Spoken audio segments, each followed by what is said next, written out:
যদি আওয়ামী লীগকে অপবাদ দিয়ে মিথ্যা মামলা দিছে, তাহলে আজকেও যদি মিথ্যা মামলা দাও, তা আওয়ামী লীগের দোষটা কোথায় আমাকে বলুন? আওয়ামী লীগ কি করছে? চাঁদাবাজি করছে। আজকেও যদি চাঁদাবাজি করি, তা আওয়ামী লীগের দোষটা কোথায়? আওয়ামী লীগ জুলুম করছে, অত্যাচার করছে, আজকেও যদি জুলুম অত্যাচার করি, তা আওয়ামী লীগের দোষটা কোথায়? আমি চাই না কোন আওয়ামী লীগ করার কারণে কাউকে জ্বালিয়ে দেওয়া হোক, কারোর অফিসকে ভেঙ্গে চুরে তছনছ করা হোক, আওয়ামী লীগ করার কারণে তার মিল ইন্ডাস্ট্রিজকে জ্বালিয়ে দেওয়া হোক। এইটা আমি চাই না। আমি চাই যে অন্যায় করছে তার বিচার হোক, কিন্তু যে অন্যায় করে না, সে যে দলের হোক না কেন, সে আমার শত্রু হোক না কেন, তার বিচার করা যাবে না, তার উপর জুলুম করা যাবে না। এই জুলুম মুক্ত এক দেশ আমরা করতে চাই, প্রত্যেকের অধিকারকে প্রতিষ্ঠিত করতে চাই। আমরা এখন জুলুম করতেছি, হাজারো মামলা হচ্ছে, নিরাপদ মানুষের বিরুদ্ধে মামলা হচ্ছে। তাই সে আওয়ামী লীগ করুক, সে নিরাপরাধ, সে ভালো, তার নামে মামলা দেবো কেন? তাহলে আপনিও যখন ক্ষমতা পরিবর্তন হবে, তা আপনার নামে তো মামলা দিবে। এই সংস্কৃতি চলবে কেন? আমরা চাই প্রাইম মিনিস্টার রাস্তায় হাঁটবে, কেউ কাউকে বলবে না। বিশ্বাস করেন, যখন সেফটি আইন করছে শেখ পরিবারের জন্য, তখন আমি বলছি এদেশের জনগণ অসেফটি, তারা নিরাপদ না।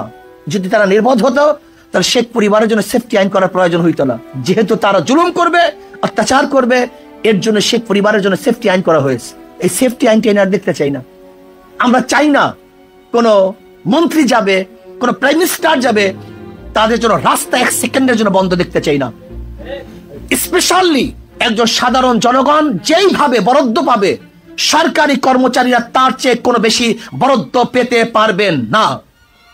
হযরত আবু বকর সিদ্দিক রাদিয়াল্লাহু আনহু খেলাফতে বসার পরে কাপড়ের গাঁটটি নিয়ে বাজারে যাইতেছিলেন। শোনেন, ইসলাম সম্পর্কে আমরা অনেকেই জানি না। ইসলামী ফুবিয়া আমাদেরকে পাগল করে ফেলছে, আমাদের ব্রেনকে ধ্বংস করে ফেলছে।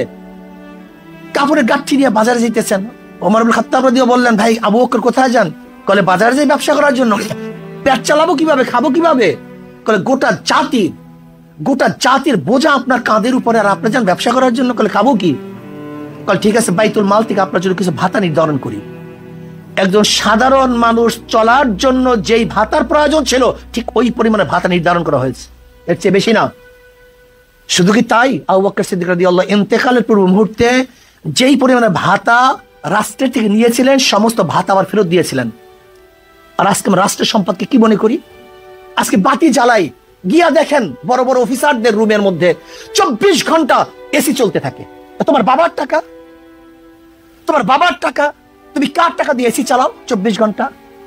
তুমি পাজেরো গাড়িতে চলো, মার্সিডিজ গাড়িতে চলো, কার টাকা দিয়ে চলো? এই খয়রাতি ভিক্ষুক। আজকে হাজারো ভিক্ষুক মানুষ, বিধবা, মিসকিন, এতিম, তাদের টাকা দিয়ে তুমি গাড়ি বাড়ি, এসি, অমুক তমুক, তোমার নিজের টাকা দিয়ে হেলিকপ্টার কিনো, তুমি প্ল্যান করো তোমার টাকা দিয়ে, এটা তোমার ব্যক্তিগত টাকা। কিন্তু রাষ্ট্রের একটা টাকা অপচয় হোক, এটা আমরা চাই না। একটা টাকা চাই না, বসা হোক, এটা আমরা চাই না। রাষ্ট্রের প্রত্যেক কর্মচারীকে দেশের অবস্থার আলোকে বাজেট করতে হবে দেশের আলোকে।